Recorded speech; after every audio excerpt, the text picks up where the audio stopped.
Good morning, this is Bin from Tsinghua University and the National Shupeng Center in Wuxi. Today, I will talk about our burst spiral file system that has been deployed on Sunway new generation supercomputer. This work is collaborated with Shandong University and CAE. Supercomputers are important high-level systems enabling the computation of many large-scale science, engineering, and social problems. These machines are known for their massive compute power, but none of them would be helpful without the I/O system to transfer input data and output results. In order to meet the growing of I/O demands of HPC applications, burst buffers are proposed. This figure shows two kinds of burst buffers that are adopted by many HPC storage systems. One is local BB, which means SSDs are deployed on each computing node as local disks. The other is shared BB, which means SSDs are deployed on dedicated nodes that can be accessed by computing nodes, such as I/O forwarding nodes. And supercomputers have a capacity layer, really a global file system based on the HDDs, such as Lustre. Due to BB's advantages, it's widely used among large-scale supercomputers in the world. On this map, the red pins mark the 8 systems with BBs, out of the top 10 machines at this moment. But BB brings challenges as well. First, I/O currency of cutting-edge supercomputers reaches hundreds of thousands, stressing the scalability of BBs. At the same time, the increase in the proportion of data sharing applications, such as AI and overflow, has led to changes in our requirements. This figure shows the number of applications accessing the file on the core supercomputer, and over 67% of files are accessed by at least 2 applications. Local BB is good at scalability, shared BB is good at data sharing, but they all have limitations. Then, how to build a more flexible BB architecture to meet the new challenges in supercomputer systems and application requirements. Traditional file systems really adopts the directory structure to manage files and strictly follows the POSIX. However, in HPC, computing nodes are primarily responsible for reading and writing data and rarely form directory access. So, reduction of POSIX has become a common choice for many file systems to improve the performance. However, different applications have different consistency cinematics, as shown in the figure. So, how to relax POSIX remains a huge challenge. Recent studies show that although BB is widely deployed on large-scale supercomputers, the BB utilization is still low, and it is necessary to provide a data management tool for users. Moreover, BB is not a place for application to persistently store data in most cases, and the BB capacity is smaller than the global file system, as shown in the figure. Data migration approaches between the BB and the global file system can be divided into 2 types. Transparent data migration approaches may cause a large amount of unnecessary data migration. Non-transparent data migration approaches often need computing nodes to participate, leading to waste of computing resources. And counter approaches called node support users to dynamically manage the data migration during the application running.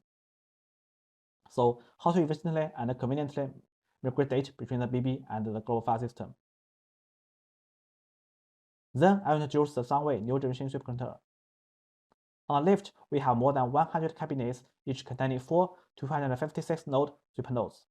Together, they made over 100,000 computing nodes. These computing nodes run the client side of LWFS, a lightweight user-space file system based on HadaFS. On the right, we have 132 storage nodes forming the I/O backend, running the last servers. Each storage node is a last object storage server, or OSS. In the middle, we have 600 I/O forwarding nodes connecting to the front end and backend, running both the elder server and the last client. And each forwarding node is configured with 2 3.2 TB NVMe SSDs. All of them are connected via the high-speed Sunway network. In this work, we present HadaFS, a file system bridging the local and shared burst buffer for Exascale supercomputers.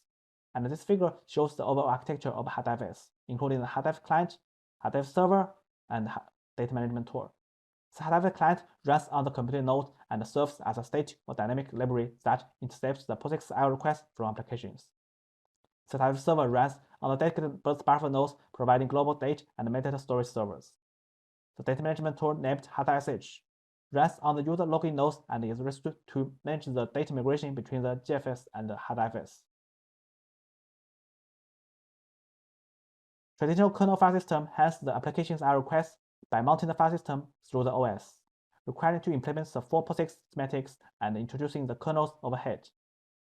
An alternative method is to mount the file system through the application and bypass the kernel. But this method may lead to many links and is not suitable for large-scale deployment. HadaFS combines both advantages in a new approach named Localized Triage architecture, seen in the figure.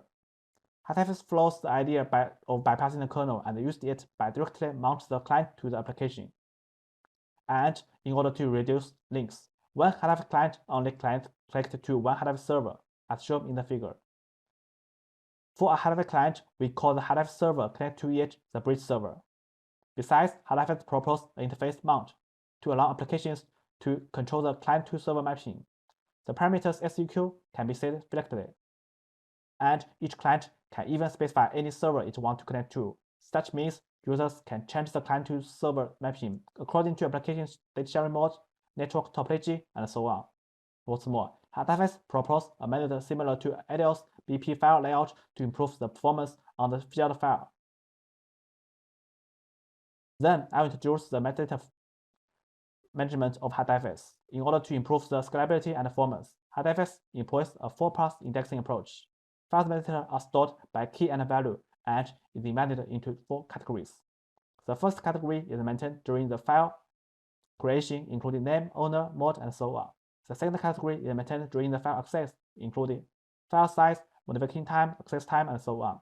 The third category is information that HadaFS does not need to maintain, such as INO, SSDs, and so on. The fourth category is the ordered list of the location information of the file segments, including server name, fragment offset, size, and so on. Two kinds of database are used to store the metadata. One is the local metadata database LMDB, which stores the first and fourth category metadata information of the files locally, and the file's location identification LID is the local path corresponding to the file. The other is the global metadata database GMDB, which stores the first two and the fourth category of metadata information. The metadata of a HadaFS file is stored in a Unicode GMDB on a HadaFS server, located by hashing the 4 paths of the file. For the N2L mode, each client writes the independent file, and the metadata stored in the LMDB matches the metadata stored in the GMDB. For the N2L mode, multiple clients share the same file and may use different HadaFS bridge servers. At this time, GMDB is responsible for merging the file metadata from multiple LMDBs. HadaFS proposes 3 metadata synchronization strategies for different application scenarios. The first strategy, we call it Model 1, is to update all metadata asynchronously. The second strategy, we call it Model 2, is to update part of the metadata synchronously and part of the metadata asynchronously. The third strategy, we call it Model 3, is to synchronize the metadata in all open, read, and write operations during the file access processes. Now I will introduce an example of HadaFS I/O control and data flow. First, client A performs an I/O request to create a file F1 and to write 100 MB date. The date will be written directly to client A's bridge server X. Then server X writes the metadata information and the location information of F1 to LMDB. And last, based on the file path of F1, the metadata of F1 is calculated to be stored on server Y. Then server X will write the metadata information and the location information of F1 to the GMDB on server Y. For read flow, client C performs an I/O request to read a file F1. Then client C's bridge server Z receives I/O request and gets the metadata location information of F1 from server Y based on the path of F1. Server Z reads the date from server X and forwards it to the client C. Here I will introduce HadaSH, which supports 2 kinds of commands. One is the metadata information query commands such as ls, deal, front, and grep. The other commands involve data migration, such as rm, get, put, and so on. The left figure shows an example of the data migration flow from HadaFS to the GFS. Users can send the data management command while HadaSH UI and HadaSH agents will complete the data migration automatically. HadaFS has been deployed on the Sunway new generation supercomputer for over a year and supports hundreds of applications. This figure shows the deployments on HadaFS on more than 100,000 computer nodes and 600 IO40 nodes. Here, we evaluate the data forwarding overhead because HadaFS cannot guarantee that the data demanded by the client is always on its bridge server, especially for read. First, we use one process to evaluate the latency variation of different block size due to the I/O forwarding. The left figure shows the results. The larger the block size, the smaller the increase in latency. For 8 KB and 1 MB block size, the latency increased by 34.4%, 17.7%. The right figure shows the impact of the data forwarding ratio on the bandwidth of HadaFS. The higher the data forwarding ratio, the more data needs to be forwarded through the bridge server, and the throughput of HadaFS decreases with a maximum loss of 18% for sequential read and 54% for random read. However, note that HadaFS provides a runtime mount interface to control the mapping relationships, which can significantly reduce I/O forwarding. Let's take NeMo, a state-of-the-art modeling framework and export processing as an example.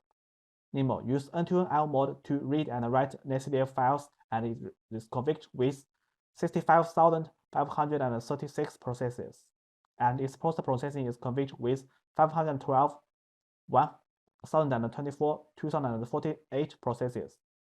In the default configuration, post-processing processes often need to access the data that is not on the bridge server, so the forwarding ratio is high and the performance is poor.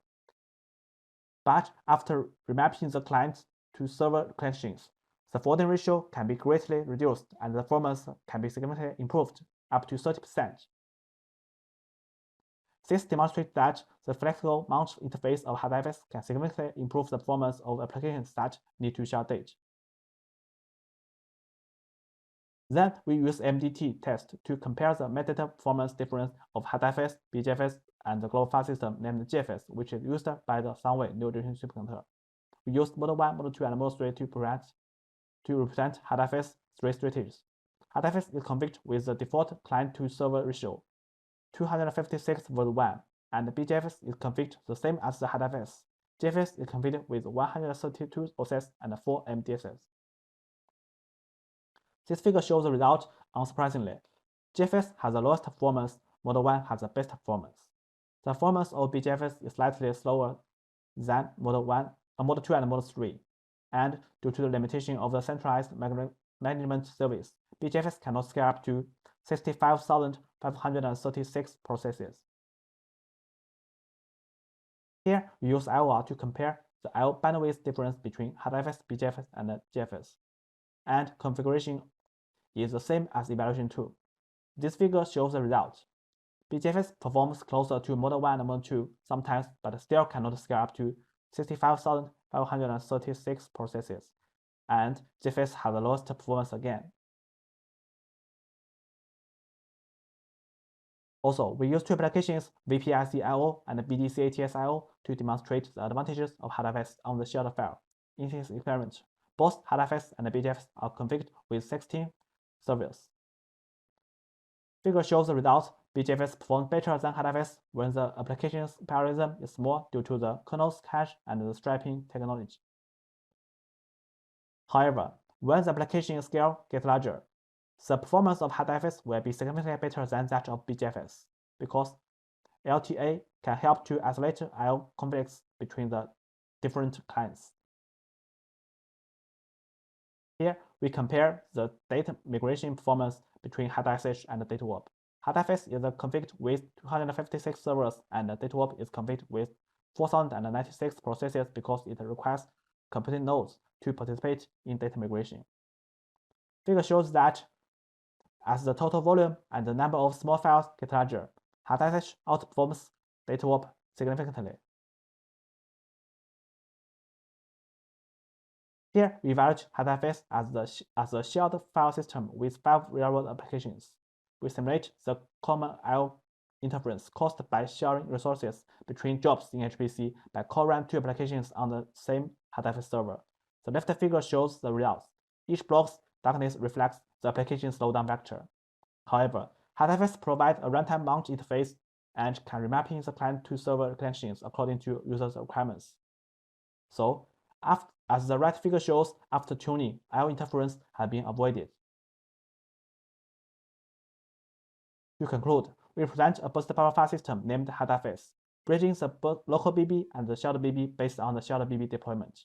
The flexibility of HadaFS can help expert users make full use of BB resources, and we are also developing an automatic tool for common users to fully utilize HadaFS.